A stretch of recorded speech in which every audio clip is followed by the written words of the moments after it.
بسم اللہ الرحمن الرحیم. فصل آنچه از دلالت معتبر است، دلالت لفظیہ وضعیہ است، زیرا کہ فائدہ و استفادہ معانی معتاد بئی طریق است و ای دلالت منحصر است در مطابقت و تضمن و التزام. پیچھے سبق میں آپ نے پڑھا تھا کہ دلالت کی کل 6 قسمیں ہیں: دلالت وضعیہ لفظیہ، دلالت وضعیہ غیر لفظیہ، دلالت عقلیہ لفظیہ، دلالت عقلیہ غیر لفظیہ، دلالت طبعیہ لفظیہ، دلالت طبعیہ غیر لفظیہ.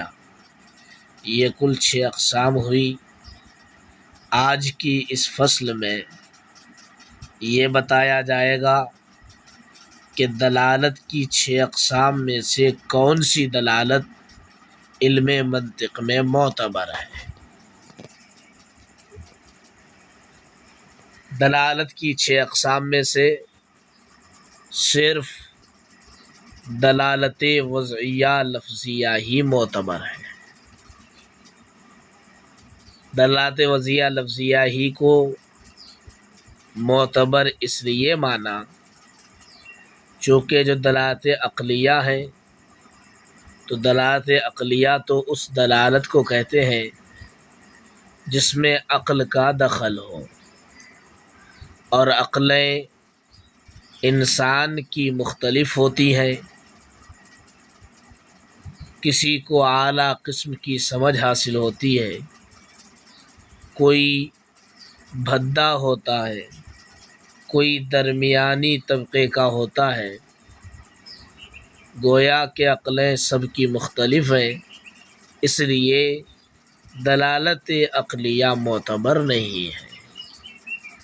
یہی حال دلالت طبعیہ کا بھی ہے، چاہے لفظیہ ہو چاہے غیر لفظیہ ہو.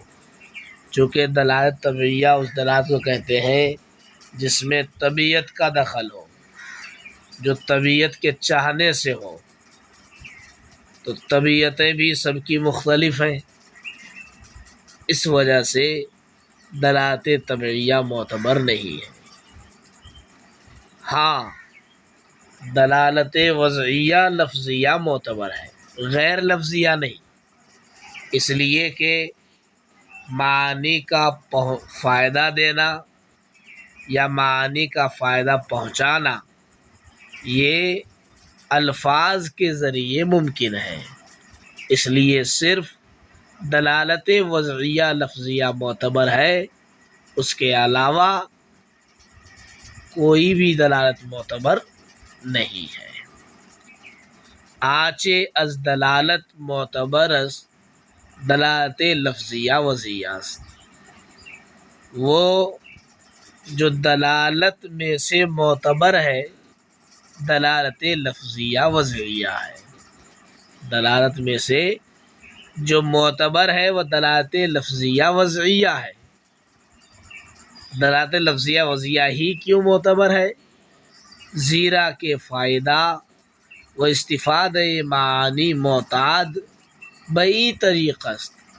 اس لیے کہ معانی کا فائدہ دینا اور معانی سے فائدہ پہنچانا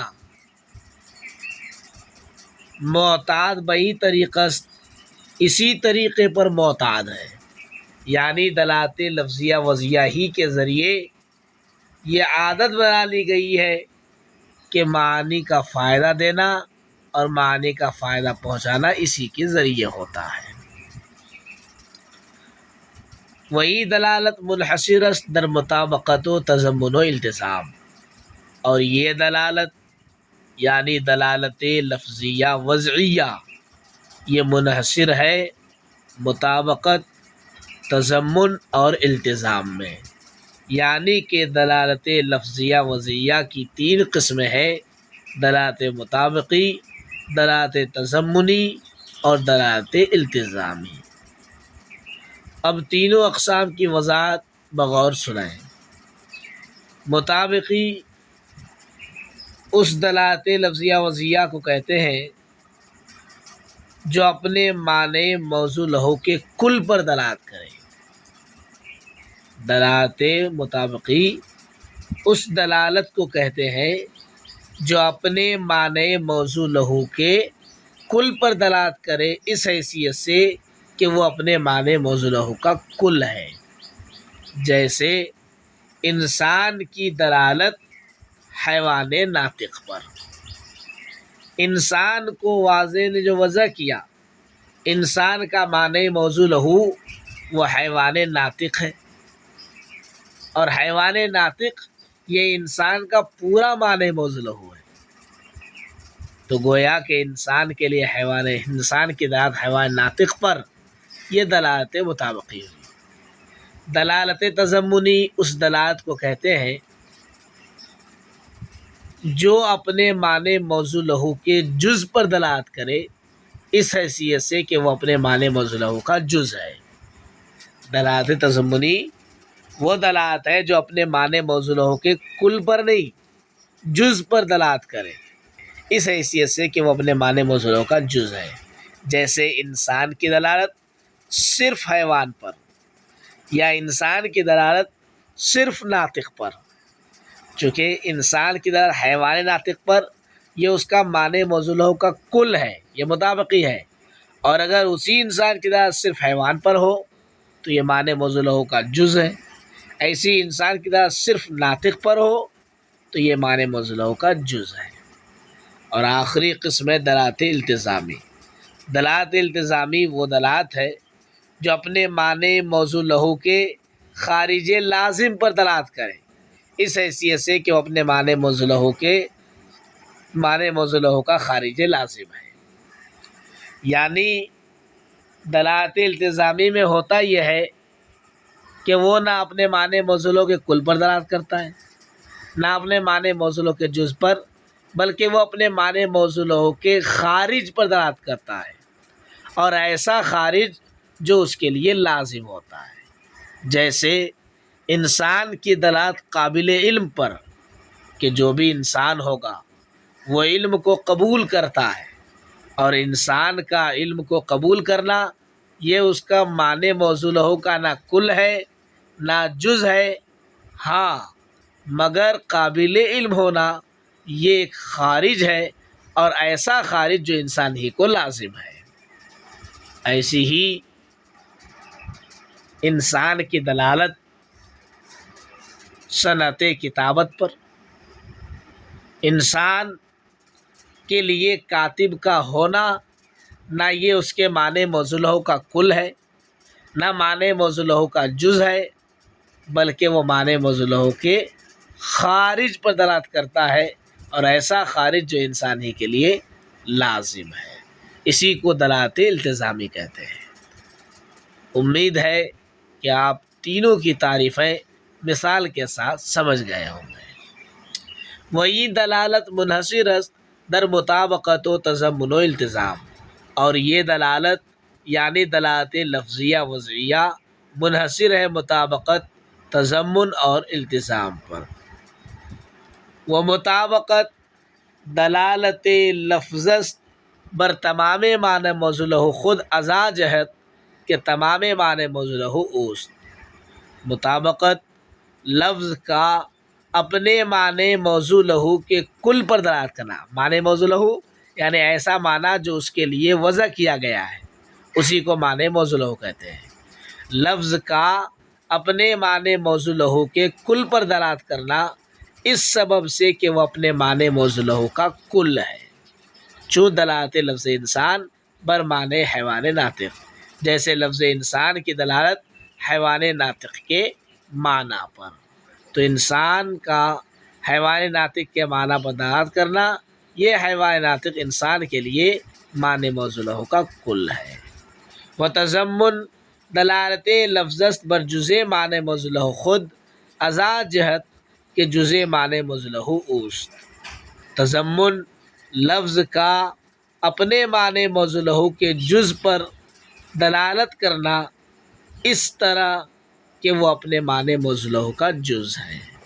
لفظ کا اپنے معنی موضوع کے جز پر دلالت کرنا اس سبب سے کہ وہ اپنے معنی موضوع کا جز ہے، چو دلالت لفظ انسان بر معنی حیوان تنہا و یا بر معنی ناطق تنہا، جیسے لفظ انسان کی دلالت صرف حیوان کے معنی پر یا صرف ناطق کے معنی پر۔ و التزام دلالت لفظ بر معنی خارج لازم موضوع خود ازا جہت کہ آ خارج لازم موضوع اوست۔